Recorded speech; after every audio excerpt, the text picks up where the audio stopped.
I am Daniel Madison. What does the feeling want?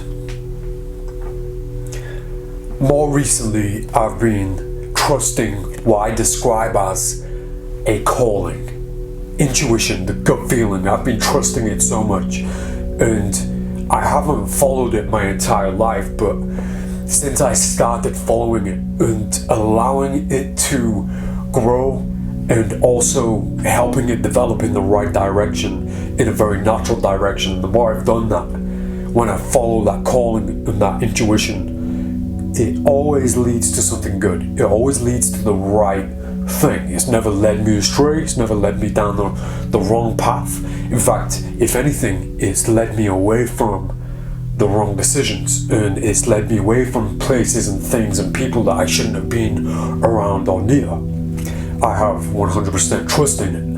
Now, I try to, in my practices as a guide, mentor, teacher, I try to encourage and kind of teach and guide people to do the same with their gut feelings and their intuitions. One question that keeps coming up is, how do you develop a level of trust where you can trust your instinct, where you can trust the voice and the calling, whether it's in here and here, wherever it comes from? How do you trust it? Now, for me, I've worked in the deceptive practices. I've been a participant, a practitioner, somebody, a figure trying to advance and push and teach and develop the deceptive practices for almost all my life. So the best defense against being susceptible to deceptions is just understanding it and being in it. So for me, the level of trust I have for the feeling, for the gut feeling, for the instinct, it didn't happen like that. It wasn't instant. It took a little bit of time. It took a little bit of getting used to. But I think the best defense against trusting anybody and anything, including yourself and the voice and the calling and whatever you want to call it, the best defense is just knowledge and kind of knowing and understanding and accepting and being realistic about these things. Now, to not trust your own calling, your own gut instinct may sound a little bit strange, but we're all susceptible to manipulation, to persuasion, especially when you know some of the people that I've known and teach and learn and help develop some of the things I've worked with.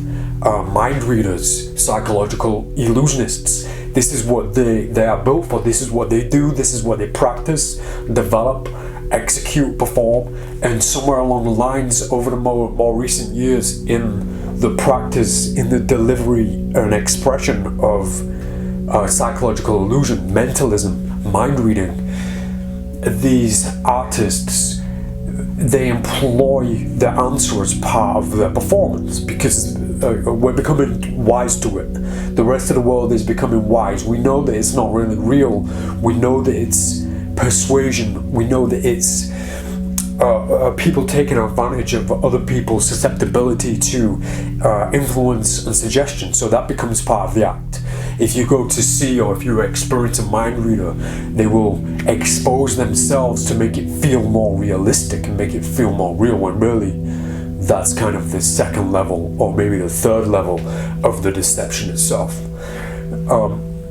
So trust in that world doesn't really, it's a really strange thing. It's a really mixed up thing, because I have this philosophy where I will trust anybody until they prove otherwise. I have older people in my life, much older people, who have the reverse of that. They don't trust anybody until the people can prove to them that they can be trusted. Now, if you think like that and if you live like that, you'll never trust anybody.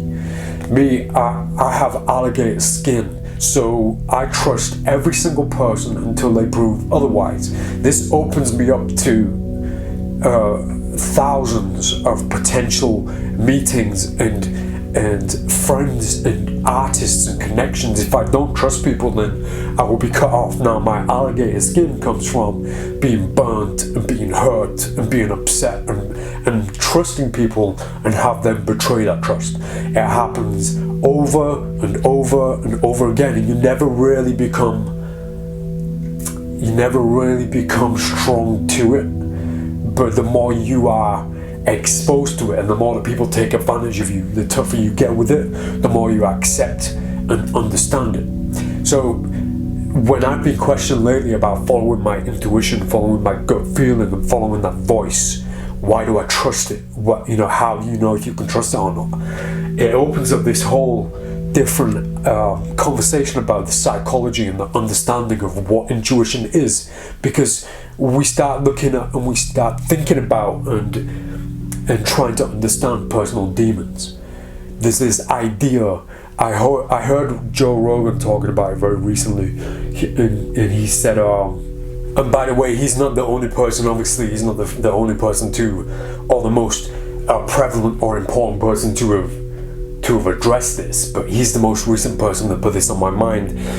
We as humans, perhaps we're inherently wired to self-destruct.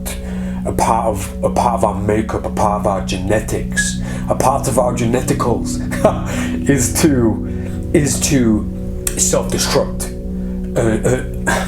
I don't want to get into that too much, but there's a part of that in us, and there's a part of that up here where maybe it's not really the right voice, or maybe it's not really the right thing talking to us, especially people who aren't really of the most sound mind, or maybe the people who've never explored their gut instinct. Maybe they're listening to a different thing. Maybe it's not the right voice, maybe it's not the right feeling.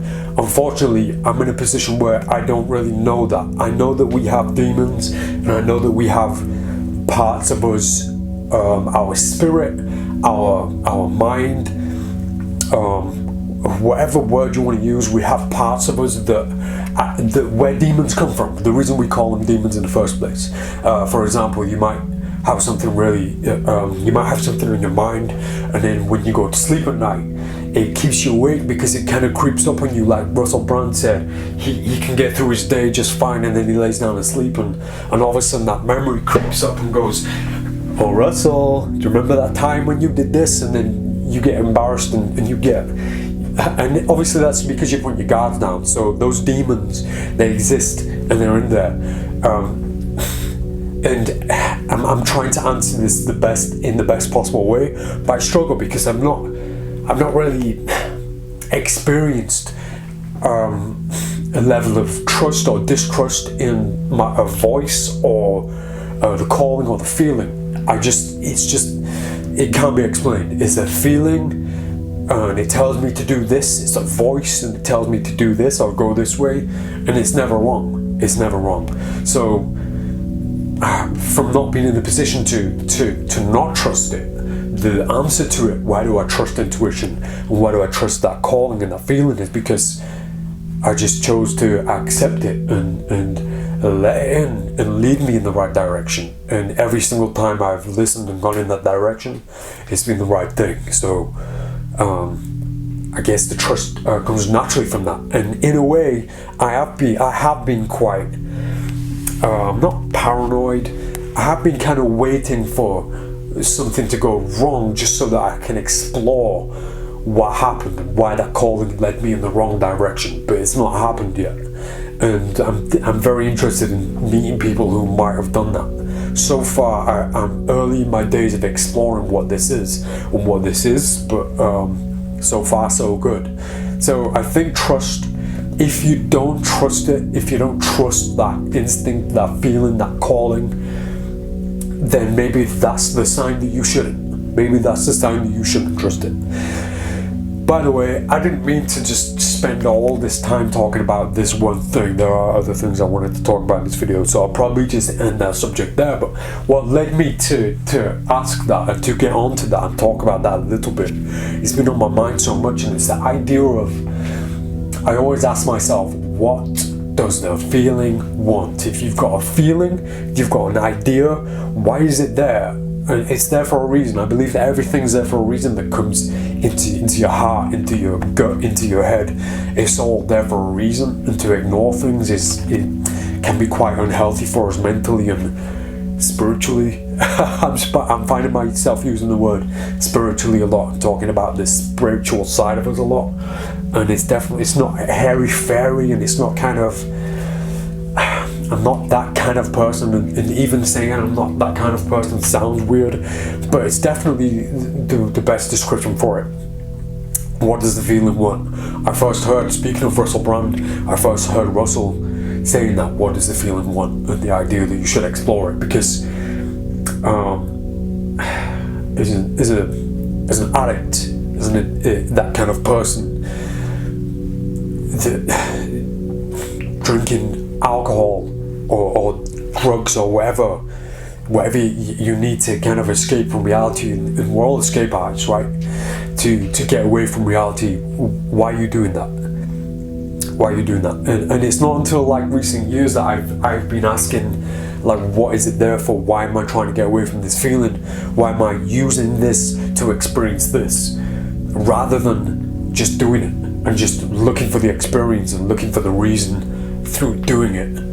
The idea that addiction begins and ends with pain, so there's a pain, so you get into almost kind of self-medication to kind of get rid of that pain. But then also addiction, it can happen just because of you might get addicted to a feeling, that a certain thing brings you a certain feeling, so the more you take it, the less you feel it, because you get so used to it, you become conditioned to it. So the idea of, excuse me, I apologize. So the idea that we want to experience the same thing, it gives a different feeling, a better feeling than what we're used to in normal life. Doesn't that tell us something about our normal lives that we need to change? And for me, way back then, when instead of listening to this and this and this, I tried to escape from the things that I didn't understand about reality and normality and existence itself, from leaning towards and going after what made me feel a special feeling that I enjoyed, like a special excitement about, I don't know, about life, about thinking differently, or about my inhibitions being dropped. So you go after it, and you wanna repeat it, you wanna do it over and over again, and that brings me back to that level of trust. And the idea of trust, I wish I'd have trusted it back then. I wish I'd have just trusted and followed and found out what that feeling was. Why was I feeling bad? Why didn't I listen to the feeling, which was probably telling me that something wasn't right and I was going in the wrong direction?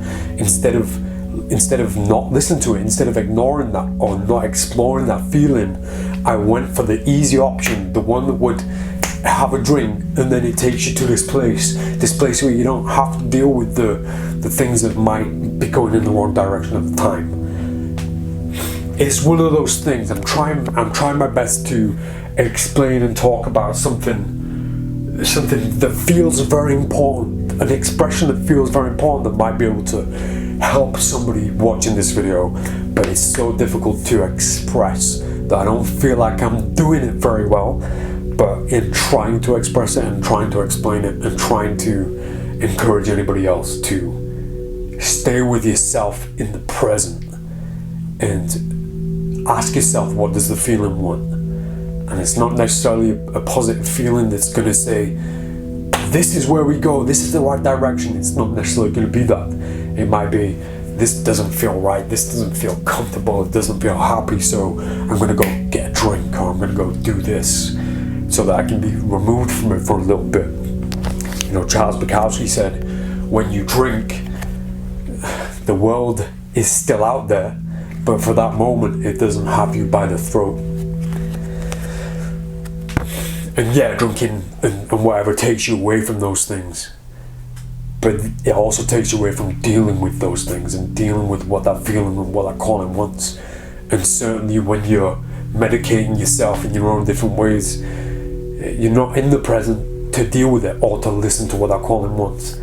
All I can tell you is that I put my trust and faith into that calling, that intuition, that feeling, and I just wish I'd have done it years sooner, because it's always led to good things. It's always led to the best things. Once again, I'm rambling and I'm talking and it's probably nonsense, and I'm sorry if it's nonsense, but there's somebody listening who this means something to. And back again, let's bring myself back into the present, into the reason why I'm here.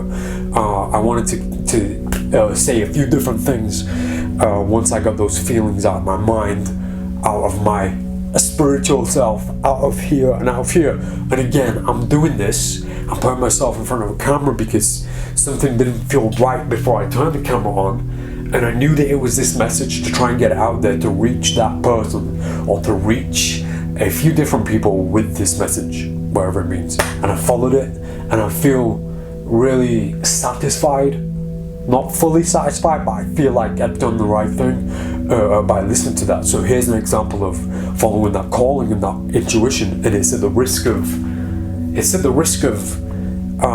this isn't popular, right? This isn't a popular video, it's not a popular subject, and it's not entertaining even. It's just me talking, getting this message out because I know somebody's listening. Once again, I'm wasting your time. Let's get to it. This is difficult. You know what? I'm gonna save that for a different video because this video is really long. It's going in a different direction, and what I want to talk about next is quite important. I think it deserves its own space. I've been practicing more and more tattooing on myself because the first night of Clubs Gathering is coming up, and a lot of people attending Malliance only, the Alliance only, the Madisonist only. A lot of people are asking me to tattoo them, and I haven't got enough experience or practice, so I'm doing what I can up until then, until that point, and I'm really looking forward to it. Find out more at Madisonist.